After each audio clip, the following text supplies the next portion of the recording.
Okay, so in this video tutorial, we're going to build a keyboard car racing game. Now, if you've built the video or the game that was in the last video, which was creating your simple mouse car game, this one's going to actually take things a little bit further and it's going to be a little bit more challenging.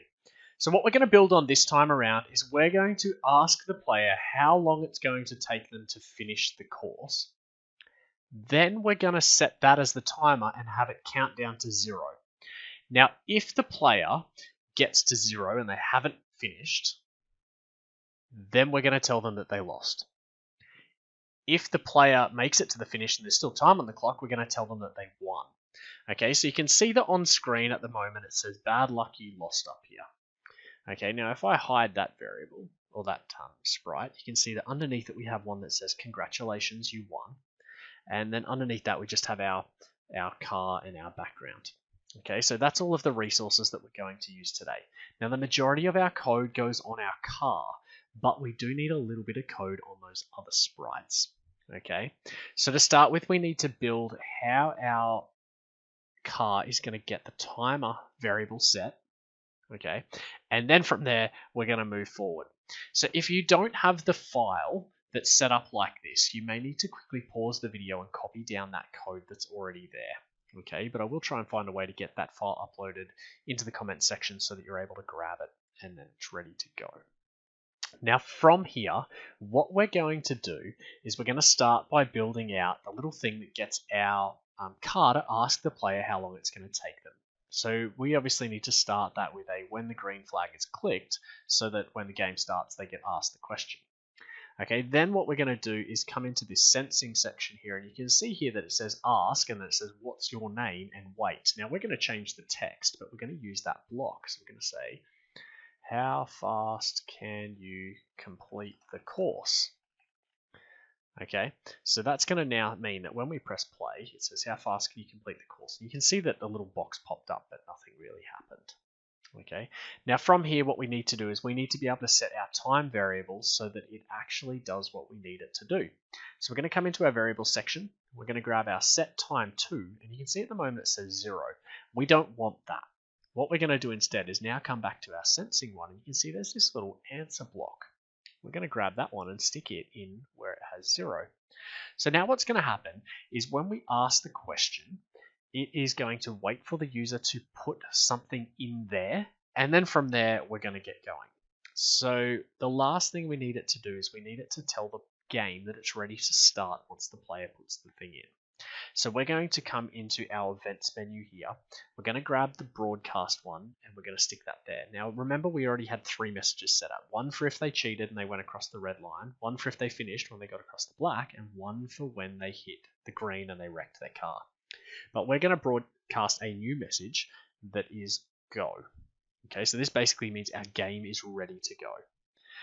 So from there, what we need to do is set up our car so our car is ready to go when we say go. So we're going to come in here and grab our when I receive, and we're going to say go.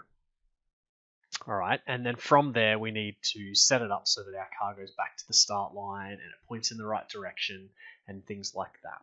So we're going to come into the motion menu and we are going to grab go to, and we're going to enter the values -150. Okay, and our y variable or y coordinate is going to be 100. That's going to put our car somewhere up here. Then we need to remember tell it to point in the direction that we want it to go. So we're going to grab this block here, point in direction 90, which means it's going to face to the right hand side, which is good. And then just to make sure our car is the right size, we need to come into here and say set size to, and we need to change that to be 6%. Okay, that gets our car to be this size here, because if we don't have that, our car is huge and it always hits the green. Now from there, we're going to set up a little forever loop that controls the keys. Okay, so we're going to come into control, grab our forever loop, and then from there, we're going to grab 2 little if statements so that we can say if it's the right arrow key or the left arrow key, it's going to turn. So we're going to grab if, I'm going to drop one of those in there, and remember I need a second one, so I'm going to grab that while I'm here. So this will be the left arrow, this will be the right arrow. So if the left arrow is pressed, we need to find that in our sensing menu. So grab sensing, And then you can see that we have a button here that says key space pressed. So that would be looking for the space bar. We don't want that. We want to open this menu up and we want to select left arrow. Okay, we're going to grab another one of those and drop it in here, which is going to be right arrow. And then from there, we just need to tell it to turn. So we're going to grab motion, and you can see here that it says turn 15 degrees anti-clockwise. So anti-clockwise is the left direction. Okay, so grab that one there, and we're going to change that to 5 degrees so it doesn't turn so sharply. And then the other one that we need is the clockwise one, which is our right turn, and that's going to also be 5 degrees. So this makes our car move or turn just a little bit when we hold that button down. And then the last piece of code that we need is we need to tell it to move. Now, so that it's just as fast as the last video if you built that game, we are going to set it up so that it moves 2 steps at a time, so that it's not too quickly. Now, when we press the go button, so the green flag, you can see that it says, how fast can you complete the course? But it keeps flashing away. Okay, and that's because our little guy here is in the wrong spot at the moment. So I'm just going to move him up there. Now, because we've got that little error, what we might do is we might just modify this code a little bit. So we're going to grab this, drag that away.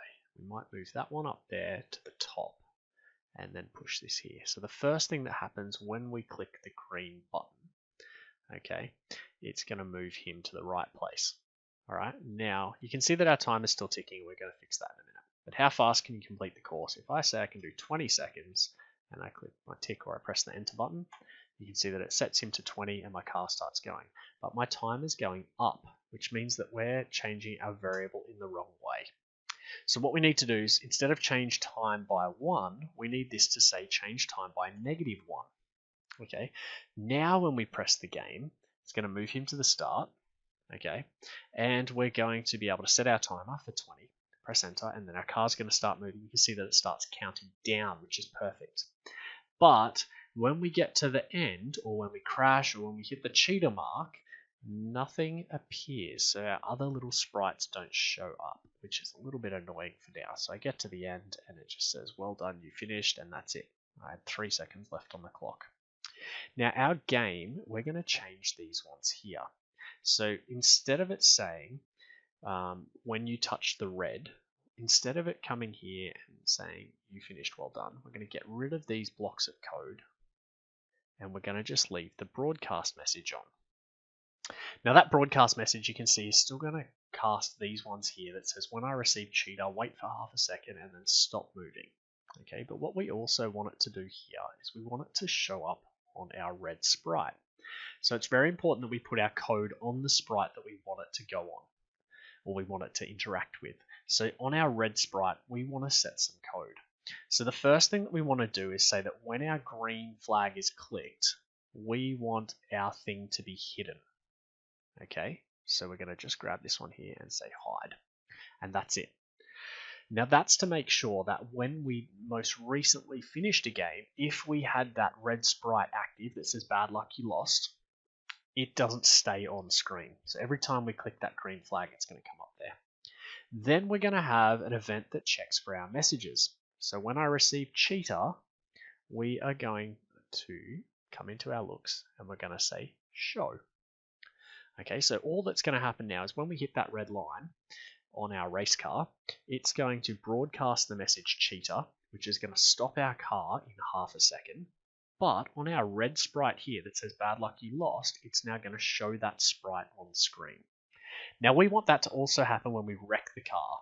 So we're going to say duplicate, drop another one of these in here, open this up and change it to wrecked. And that now means that when we hit the red or the green, it's going to show that red sprite that says bad luck you lost, and then it might allow the person to start again. Okay, so from here, we need to start to code our green finished you win message. But we actually need to change some of our other code because just getting to the finish line is now no longer enough. You have to beat the time you set yourself. So our timer needs to be above 0. And that means we need to change some code. Now, it's not as simple as just coming into here and typing when finished good, okay? Because obviously if the timer gets to negative, you didn't actually win. So we're going to have to change some code on our red car. Now to do this, we're going to grab this block from our control one. So it's this one here.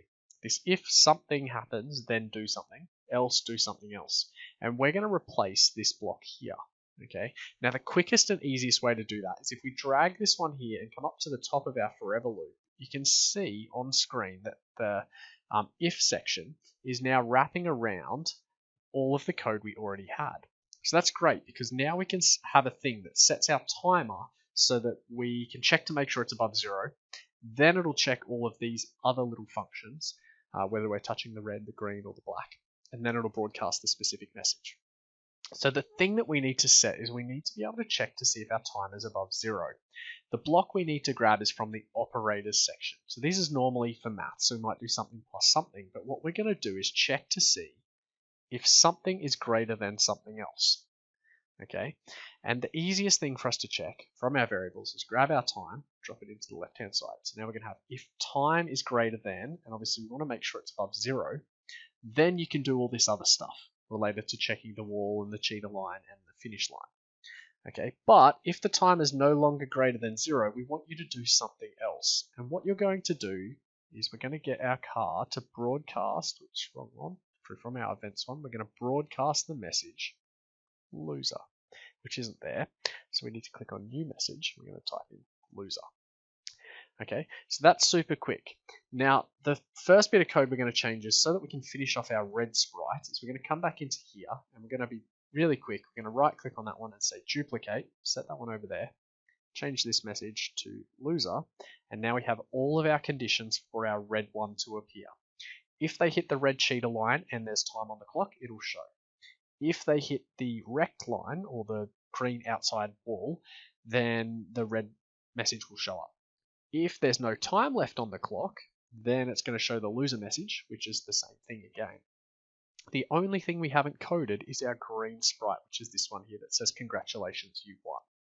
So what we need to do from here is we need to say when green flag is clicked, we are going to set you to hide so that you're not visible on screen.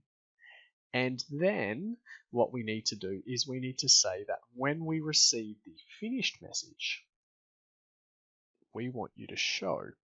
Okay, now remember the only way that you can get the finished message to appear from our red car is if the time is still above 0 and you are now touching the black, then the finished message gets sent through. Okay, and then that's going to show our green thing on screen. So let's give it a quick test. When we press the green button, it says how fast can you complete the course, and we're going to type in 20 seconds and our car starts moving. All right, now from there, obviously we just need to win the game. Now I'm going to really try and not hit the walls because you already know what happens when we hit the walls or the cheater lines. There's no point showing you that again and having to start over. But we get to the end of the course, awesome, and there's still going to be some time on the clock. It says congratulations, you won, and then it said bad luck, you lost. So our car didn't stop on the finish line.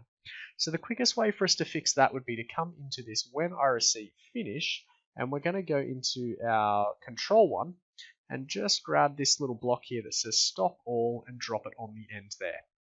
So that now means that when our car hits the finish line, it's going to show the green message, which you saw flash up on screen, and it's going to stop. But our game still has a small problem. Okay, when we press green flag here, you can see our message is still appearing on screen. Okay, and that's because our timer keeps ticking down. Okay, so our timer gets to 0. So the quickest way for us to fix that, which is not perfect, is to come into here and we can just set our timer to be a big number right from the start, and then it'll automatically get reset. So if we come into here, we could say variables set time to 100. Okay, and then the first thing that happens when we press green flag is our game gets set to 100 and starts counting down. Now this gives the person heaps of thinking time. And when they type in 20, our message is still appearing. Now why are you there? So let's have a quick look at what we've got. When the green flag is clicked, hide. When I receive cheater, show. When I receive wrecked, show. And when I receive that, show. Let's have another look in our code. So for some reason, our game thinks that it needs to send one of the messages to here. Okay, and that is probably related to this. So what we're going to do so that we can quickly fix that is we're going to come into events and we are going to broadcast a new message that just says hide. And on our red sprite, we are going to say, when I receive hide, it's going to hide. Hide, and we need to put the same one on here. So when I receive hide, hide. Okay, and what that should do is when we start our game, the first thing it's going to do is broadcast the hide message, which should get rid of those. Okay, and now that allows us to have some thinking time at the top, which is great. And we get to answer our button. So we're going to type in, say, 10 seconds this time. And when I press enter, my car starts moving. And when I get to the end, this is not enough time. So I'm definitely going to lose. Oh no. 0, bad luck, you lost. But my car keeps driving. Okay, so we can see we have another little problem that we need to fix. So the issue we might have is that it's just going to keep driving forever. So we're going to grab it into our red sprite here, and we're going to add that stop button on all of these ones here. So just back into our control menu, stop all, drop that there, and keep pushing those onto all of them. Now this at least means our car is going to stop driving. So we press the play button there. Okay, then we can have our, now put 5 seconds on the clock, and our timer will run out. There we go, and it stops the game. Alright, so you've seen that it works when we hit the finish line. You know that if we hit the green, it's going to bring up that message anyway. And obviously if we try and cheat, I don't know if I can turn around that quickly. I can't turn around that far anyway, which means that we can't really get to the cheater line, so that's perfect. So our game's done. We have, to recap what we've got, in our car we've now got our car moving around once we hit the go message. Okay, we're asking a question to our user to see how quickly they can finish the game. We're using arrow keys to move it. Okay, and we're checking in on our timer, which is a really, really cool function. Now from here you could add some extra little stuff on as well. You could add like a little Easter egg in, where, or even like a game cheat where if you press the spacebar, maybe it starts to move your character faster. Okay, which means that you could set a better time. There's heaps you can do from here, but well done so far on completing the 2 car games, and I really hope to see you in the next video.